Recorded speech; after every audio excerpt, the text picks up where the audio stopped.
membuat keputusan, ya. Nah, makanya di dalam memimpin ini harus dilakukan dengan menggunakan atau secara seni, ya.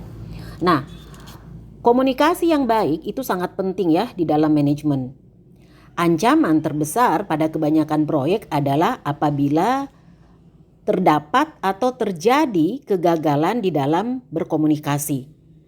Nah, oleh karena itu seorang manajer proyek wajib memiliki keahlian berkomunikasi dengan tujuan agar semua informasi mengenai proyek itu akan sampai tepat pada waktunya, dibuat dengan tepat, dikumpulkan, dibagikan, disimpan, dan diatur dengan tepat pula.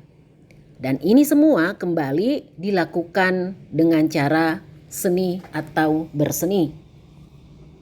Nah, negosiasi. Negosiasi itu merupakan salah satu bentuk komunikasi sebenarnya ya, yang tidak dapat dipisahkan dari kehidupan manusia, baik itu dalam kehidupan bisnis maupun kehidupan sehari-hari. Dalam manajemen proyek, keterampilan bernegosiasi diperlukan oleh manajer proyek. Ya, karena manajer proyek itu harus melakukan kesepakatan dengan perusahaan ataupun pihak lain yang memiliki kaitan dengan kegiatan-kegiatan yang dilakukan di dalam satu proyek. Sebagai contoh, saat akan menempati satu kantor baru, maka akan diperlukan mebeler, perabotan, meja, kursi, lemari arsip, dan sebagainya.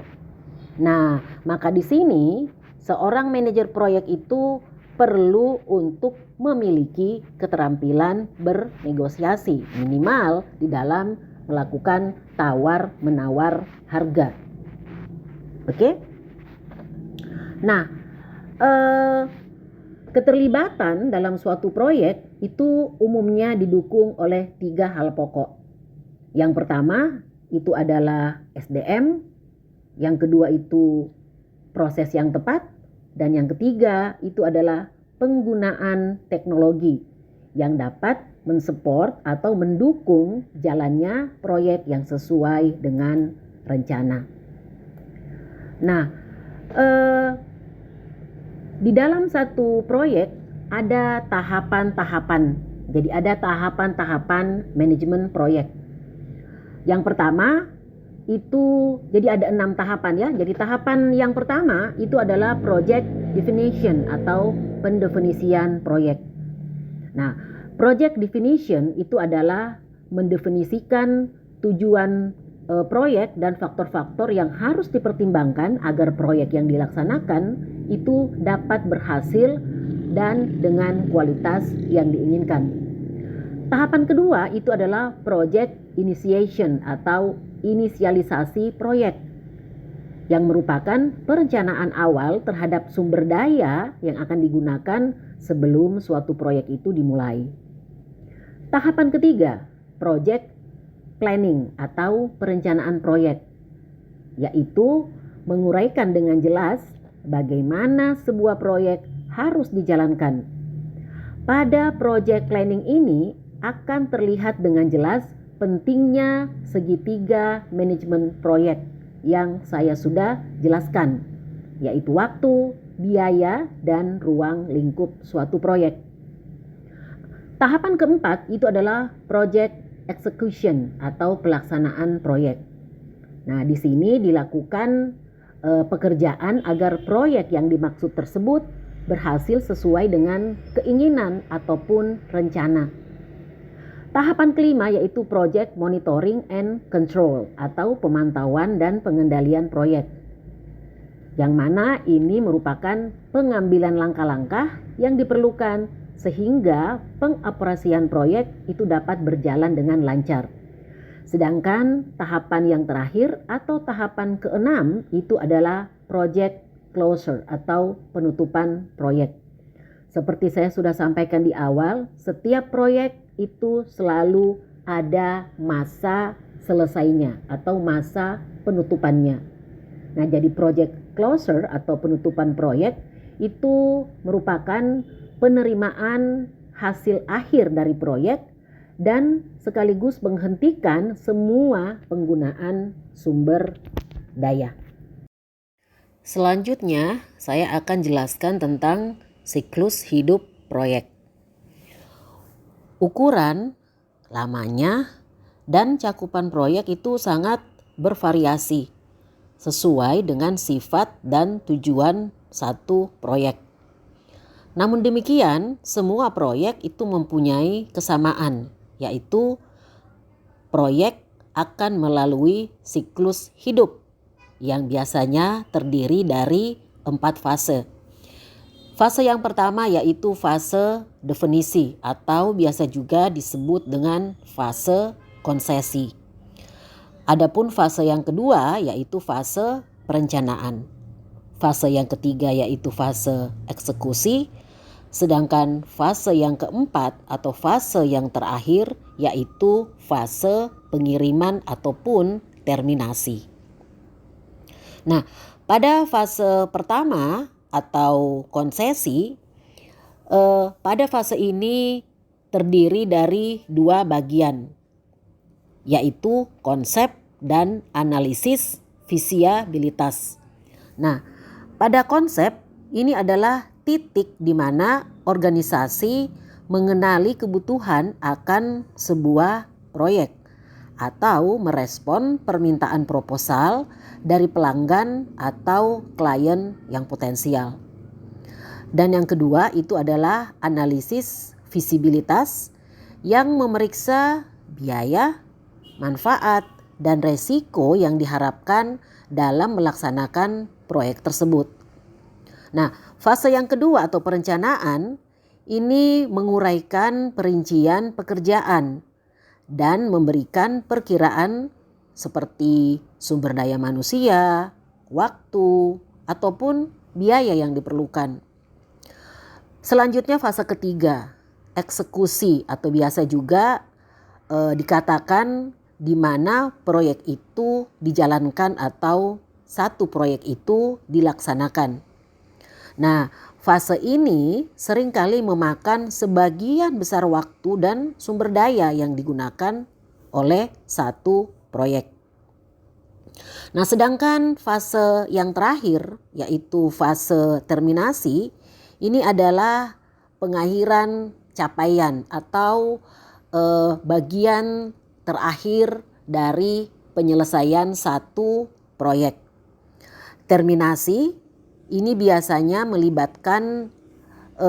bisa melibatkan penugasan kembali dari orang-orang yang bekerja pada proyek dan biasanya berurusan dengan sisa-sisa material ataupun bahan-bahan yang digunakan pada proyek tersebut, perlengkapan, misalnya menjual ataupun mengalihkan perlengkapan, dan sumber daya lainnya yang berhubungan dengan proyek tersebut. Yang harus dicatat adalah fase-fase ini itu dapat saja tumpang tindih, sehingga satu fase mungkin tidak sepenuhnya selesai sebelum fase berikutnya dimulai. Ini dapat mengurangi waktu yang dibutuhkan untuk bergerak melalui siklus hidup tersebut. Mungkin dapat menghasilkan keunggulan kompetitif dan ada penghematan biaya. Meskipun keputusan selanjutnya dalam fase yang lebih awal itu dapat menimbulkan pemborosan pada sebagian aktivitas dalam fase yang mengikutinya. Koordinasi terhadap aktivitas secara berhati-hati dapat meminimalkan resiko tersebut. Nah, di dalam satu proyek ini biasanya bisa melibatkan jumlah aktivitas yang sangat besar, walaupun tidak semua proyek itu terdiri dari aktivitas yang jumlahnya sangat besar ya. Nah, seorang perencana proyek itu membutuhkan sejumlah cara untuk menentukan dengan tepat apakah yang perlu dilakukan, sehingga mereka dapat secara realistis memperkirakan berapa lama yang akan dibutuhkan untuk menyelesaikan berbagai elemen dari proyek dan berapa banyak biayanya. Oke. Nah, di dalam manajemen proyek kita kenal perencanaan dan penjadwalan dengan menggunakan bagan Gantt atau Gantt chart. Nah, bagan Gantt atau Gantt chart ini adalah alat yang populer untuk merencanakan dan menjadwalkan satu proyek sederhana. Karena seperti saya sudah sampaikan tadi, tidak semua proyek itu harus terdiri dari aktivitas yang sangat banyak. Ya.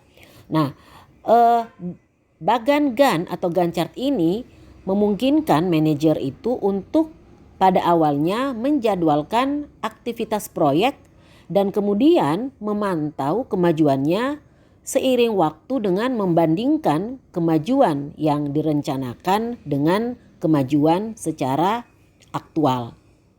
Oke? Nah, di samping menjadi alat visual, ya, jadi Gantt chart itu kalian bisa lihat pada materi yang saya sudah share. Nah, di samping menjadi alat visual, keuntungan dari bagan Gantt itu karena mudah untuk dipahami dan sederhana. Akan tetapi bagan Gantt ini gagal untuk mengungkapkan hubungan tertentu antara aktivitas yang mungkin bersifat krusial untuk manajemen proyek yang efektif. Misalnya, jika salah satu aktivitas awal dalam sebuah proyek mengalami penundaan adalah penting, maka penting bagi manajer untuk dapat menentukan dengan mudah apa aktivitas berikutnya yang akan tertunda. Ya. Nah, sebaliknya beberapa aktivitas itu mungkin dapat ditunda dengan aman tanpa mempengaruhi jadwal proyek secara keseluruhan. Nah, hal-hal seperti ini itu tidak bisa dijelaskan dengan menggunakan Gantt chart. Ya.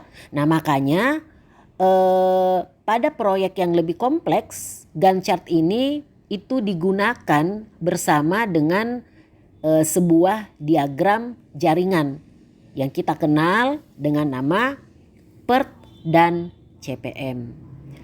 PERT itu adalah Program Evaluation and Review Technique atau teknik evaluasi dan tinjauan program.